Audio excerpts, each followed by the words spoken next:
All right, we are back with another podcast this week. It's good to be back. We're going to be primarily focusing on something that Davis did last week. He's actually wearing the t-shirt now.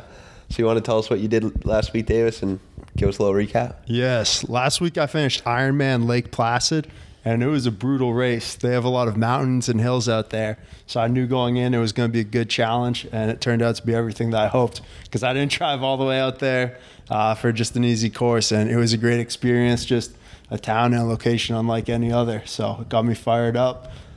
Because I was down in the Cape last weekend, so I was following Davis on the tracker, and this was Davis's second Ironman. If you've been following, Davis did his first Ironman last October? I think it's September, about 10 months ago, I would say. I did it down in Maryland, but that course was about as flat as a pancake, so it was a much easier challenge.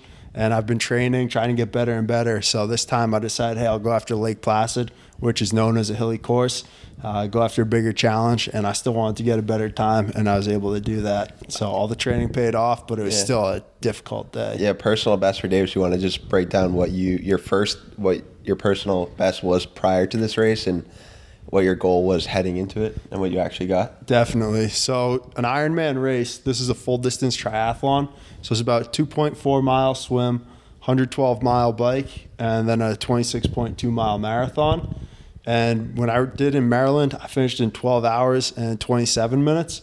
My goal this time, considering the tougher course, was to get at least under 12 hours. And I beat that by a reasonable amount. I came in at 11 hours and 48 minutes. So it was a solid performance. Definitely took everything I had to get there. And that course tested me all day. It's also very hot. So it was good. And there was just a lot of motivation out there, whether it was the people in the town. Also this time I was doing with Boston Triathlon team. So it was great to see some teammates all around as well as people I met throughout the week. Yeah, let's talk about, I guess we'll talk about who you met because you just brought this up. Let's go. So leading into this, so I guess we'll give some background.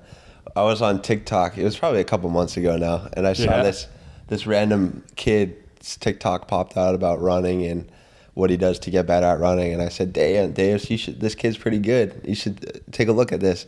So Davis started looking at it. He agreed. He said it was good. Good content. Good content. A lot about training. Going into this race, I'd look at it, and this person, his name's James Connor Crosby, full name, but we found out this week when I met him, he goes by Connor. And just the insights he was able to share. His family was extremely kind. They invited me to dinner one time. During the race, they were cheering me on. They gave me some motivation while I was running uphill and dying. And seeing Connor on the course a couple times, he was cruising through no problem and gave me motivation to try to push harder, but he made it look easy. Yeah, and another point I'm trying to get at, too, is a lot of people tend to look towards the negative sides of social media. Yeah. But this is a prime example of the positive side of it. Because this was a kid that you just knew on social media. Going into this race, I was telling Davis, hey, watch out for him. You might meet up with him. And you want to tell the story of how you guys met up? Because there was 2,000 plus people in that race. So the odds of you meeting him were high. But how'd that all go down? Yes. So every Ironman race, they have a meeting before to let you know, okay, this is the course, this is what you can expect. It happens usually a couple days before the race. So I just randomly went in, listening, and I look over and I realized the person next to me, he looks kind of familiar. Like, hey, are you James? I say, oh yeah, I am. And then from there, get checked in, just get to talking about the race and what he's been up to. I told him congratulations because he's fast, he's young, he's got a shot to go pro and put up some great times. Just for comparison, I mean, he finished just a little over 9 hours for this race. So he's over 2 hours faster than me. I only saw him on the run because he's way ahead on the swim and bike, but the run is a loop. So I'd see him he'd be cruising ahead. He's ahead of me by about a lap. Dang. So, yeah, he was just flying. So when you said the course was so tough, what exactly about it? Because I know you said it was hot. It was a little bit in elevation or altitude, and then elevation on the bike and the run course. What do you find was the most difficult part of the race? Most difficult part was the bike. This course is notorious for the bike ride. I think it's supposed to have somewhere between 6,000 and 8,000 feet of elevation gain. And the key reason is you're just up in the mountains out there. I think it takes place, the starting altitude is around 2,000 feet. So it's not crazy high, but it's up there. And they're just climbs throughout. So you just picture you're going up mountains, then flying down at literally 40, 45 miles an hour. So scary points and also tough points.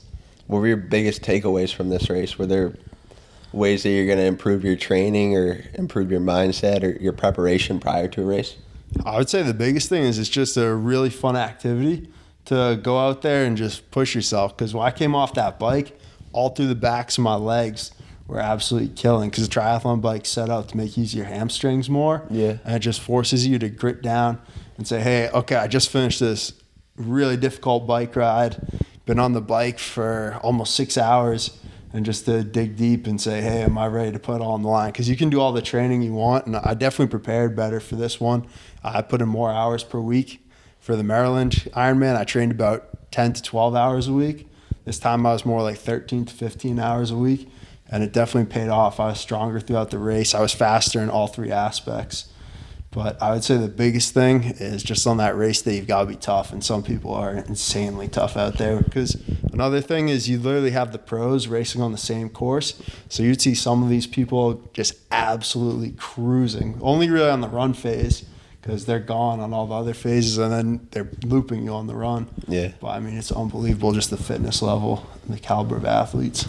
Yeah, it really is. And we were talking about this too. It's really cool how in these races you have those pro athletes all the way down to the weekend warriors. Yes. So you're in there with guys that have been, and girl, want to talk about the women that you saw out there too? Yes, I was saying the women are unbelievable. I mean, they were literally crushing me. They'd be just running right by. They'd have police escorts if they're professionals, and they're just extremely strong. And I think a lot of people underestimate it, but I mean, there were women out there absolutely whooping me. Just no doubt about it. Yeah.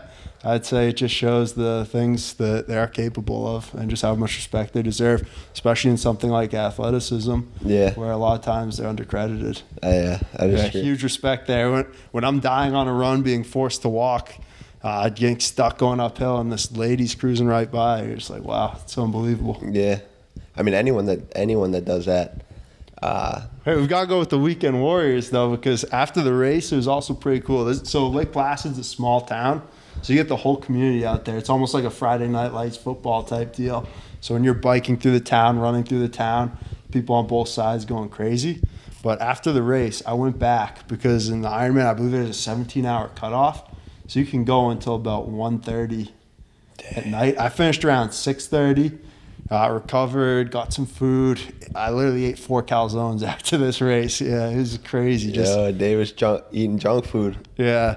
So I got refueled, but then I went back down to see some of the people who are coming in closer towards the timeline. I mean, probably like 11, 12 o'clock. And I mean, it took a lot of courage. You'd see father-son combinations, father-daughter. Wow. I mean, it was just whole families.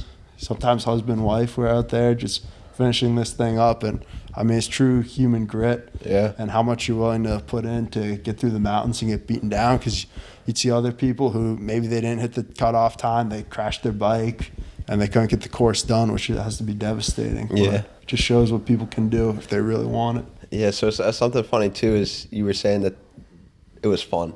Yeah. A lot of people don't look at this type of sport as fun.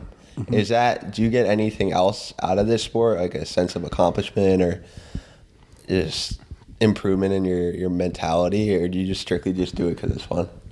I enjoy it. I guess, I mean, since I was a little kid, I always like trying to push a little bit running, seeing how far we could run. But I think just the sense of accomplishment, it makes you really work towards a goal over and over. Because we were saying I did my first Ironman last year. Yeah. I was well prepared, but even this race, I mean, going through, hit my swim time, I was faster by 5 minutes. Bike, I was faster by like a half hour. And then the run, even despite all the hills, I still was like 5 minutes faster there as well. So by no means am I going to be out there crushing people on race day, but it still feels good to finish it. And just, yeah, it's a crazy accomplishment, because you think about it, at the end of the race, you race for 140 miles pretty much all day. And there's only so many days in your life when you'll be able to say, hey, I did something like that. Yeah, I just feel lucky to be healthy enough to have that opportunity to go out there and be a beautiful part of the country and just do something like that. Yeah, so do you think, because I know we've touched on this before too, it's healthy to have these goals like you were saying that you can achieve. Do you think a lot of people don't set goals like this and kind of just wander through life, and if they are, just try to set goals? I don't know. I think it's different for every single person and what they like, what they want to do and spend their time on, because this takes a lot of time. It's one of those things I want to do it while I'm young. Yeah. Because as you get older, it gets more and more difficult. But But I'd say whatever people like, just to set some goal, because these goals, I mean, for me, doing a couple races a year, it just makes me stay healthy, gets me motivated to get up, and usually it helps me with work a lot as well, because you get up, you get going, and then you can focus. Yeah, no, that's true. And then it gives you something else outside of work. Yes. But yeah, now talking about goals, you got another big goal coming out, right? Yeah, so now it's time to switch gears. Brandon, my family, maybe some other people know, at the end of this month, I'm taking the CFA Level 2 exam, and this time it's good because my other brother, Evan, he's going to be taking as well. So we've been doing some studying together. He's doing a great job. He feels confident going in, but me, not so much. I'll get angry around the house, just really negative attitude, because you go from a high where you finish a major endurance event like this and you realize, hey, I've got 4 weeks. It's right back kind of to square one and putting in the hard work right before financial exam. And I failed it last time, so I've got to put in more hours this time. Let's go. Yeah, it's going to be difficult. I've definitely done more. It's probably similar to the Ironman, I'd say, where last time I did a reasonable amount of studying, but this time I'm going to do more studying, put in more hours, give it my best shot. Maybe I'll pass it, maybe I won't, but I'm at least going to put my full effort out there. Yeah, that's all you can really control, the controllables. Yeah. And then see what happens, because everything else tends to feel. What I've been thinking about too is if you focus on the process and then you do the correct things, then you'll have that confidence going in, and it's up to you to perform. And sometimes it's going to go your ways, other times it's not. But as long as you know that you tried your best, that's all you can ask for. Yes. 'Cause you can't hit that goal 100 all the time. People might see you doing all this stuff, but yeah, you failed the first time on your CFA. You're human, like other people, but it's just all about recalculating for the next time. And then, hey, you hit it, you hit it. If you don't, as long as you can walk away and know that you tried your best, then, I mean, you can't be mad at yourself. Yes. Yeah, and I think one interesting thing is we're talking about the difficulty levels here. I think when people go out to complete an Ironman race, it's something like 95, 90, maybe 80 people or 80% of people finish, but it's a really high completion rate. Where on these financial exams, the pass rates are usually 50% or below. So it's just a whole different ball game. Yeah, I don't know. We'll see. But I just think about those moments. I've got to stick it out. Just like on this race, there were some tough uphills where I would just get stuck walking, literally sometimes about to just fall over, head down, but just got to try to get my head up, get over that hill, and get to the next one. What'd you do for nutrition? Nutrition, I think that probably played an aspect this time, because I try to use energy gels at least 3 an hour while on the bike. So by the time I got to the marathon, I was still feeling pretty fresh, and just be able to go out and pace it. And that was definitely a key, because last time I was mostly just water, some Gatorade here and there, and a couple gels. The pretzels. Yeah, and pretzels. This time it was no pretzels. It was all gels, more the science. I used Gatorade Endurance formulas, which are supposed to have more salt than regular Gatorade, less sugar. So you're able to go longer with them, less, I don't know, stomach problems some people get with them. I don't have difficulty with that, but supposedly it's supposed to be good for you, and it definitely helped this time. Yeah, because when you're going for 11 plus hours, it is so important, because then your body is working so hard, and if you don't feed it, I don't know the science behind it, but then you end up what they call bonking, which your body just shuts down pretty much. Did you see that? Did people collapse on the course? I didn't see anyone collapse. I think when most people have to, they're able to pull through and get it done. Because like I was saying, especially on the runs, I mean, just run, walk, whatever it takes to get it done if you've come that far. Probably the biggest thing is, as long as you don't have a medical event out there, you usually find a way. Yeah, it's amazing just to see what people can do when they have to. Yeah. But yeah, now it's time to switch gears. Probably not nearly as much exercising, more just, I guess, resting and studying, mental exercise. There you go. I mean, your mind is probably more important than your body in a way. Yes, in some ways. Everything's got to be healthy, though. Yeah, with the long mind, life. Physical aspect, and spiritual aspect. Having all three of those together is the key. That's in my opinion. Yes, I agree. Just having energy to go after things that you like. So thank you for everyone who supported me, friends, family, all the people in the community, because y'all get me just energized and ready to do things like this. And a race, it really is a celebration of a lot of hard work to get there. It's going to be hard that day, difficult literally to the point where I'm about to fall over. but just to get it done, find a way, and have a great experience all around. Yeah. Awesome. That's why we live and do things. Yes. We inspire. You know it. We got the wristbands. Yeah.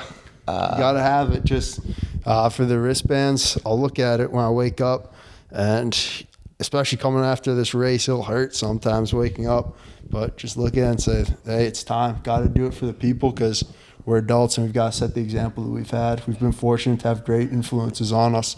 Now it's time for us to step up and inspire the next generation. Set the standard. The standard that you're going to try to live up. I've been telling Davis this. It's just setting a standard, and every day you try to live up to that standard. And you just got to think really hard what your standard is. And I don't know, I tend to try to set my standard pretty high, and if I hit it, great. If I don't, like you said, it's all about taking what you could do right and improving on it. Yes. Even though you're improving on the Ironman, it trickles into every other aspect of your life. Now you're using that same mindset with finance and doing the CFA, even though you don't like that as much as the Ironman training. But yes, I guess Brandon and my family, they get to see it a lot day to day now in the financial studying, where I really do just have to take it day to day, because a lot of days I don't want to do it. I mean, it's a lot of time to commit to, especially because after a race like this, I'm always tired. I mean, your body's drained, but I've got to stay right into it. And they're starting to see, I guess it's definitely not easy, but it's just, I guess, try to stay after the hill, get that hill done. So my biggest focus right now is just August 30th, CFA. That's all I can focus on right now. Literally, it's on my mind constantly. So maybe it's obsessive, but yeah. You got to obsess over your goals. It seems literally in my dreams, I'll think about it. It's crazy. What's the recovery like after an Ironman? I think the general guideline is it's about 3 weeks overall, but the first week is brutal. I'm wicked tired, at least personally, and at least for the 2 or 3 days right after, everything's tight and sore. And you were saying you were having a hard time focusing at work, so you were having brain fog. Oh yeah, I'm definitely more forgetful. In this first week, I try to be patient with myself. Even after the marathon, but particularly after one of these triathlons, I'm just not as sharp. I'll forget things. Like today, we're playing golf. Evan said something, I forgot it like 5 seconds later. Yeah. But yeah, just trying to stay focused, and yeah, it'll just come back with time. Yeah, your body will just build back stronger, because I know you've mentioned that you can feel your body getting stronger. Yeah, every single day. I mean, because the first day back, I'll bike for like 15, 20 minutes and my legs will kill, or just do like a light swim and I'll be tired. But now, literally every single day, you can feel it getting stronger and stronger. And with these events, they push you to a limit. And once you hit that, I think your body can open up past that point and go farther, faster next time. Wow. But we'll see. Good stuff, Davis. Good deal. Right now, just finance. All finance, finance, finance. You got anything else to say? Or? Anything else to say? Not really. Just focus on the goal. August 30th, we'll see what happens. And hopefully I can come through for everyone. Awesome. Well, that's all we got for today. Thanks for listening, and we'll see you at the next episode. Let's go.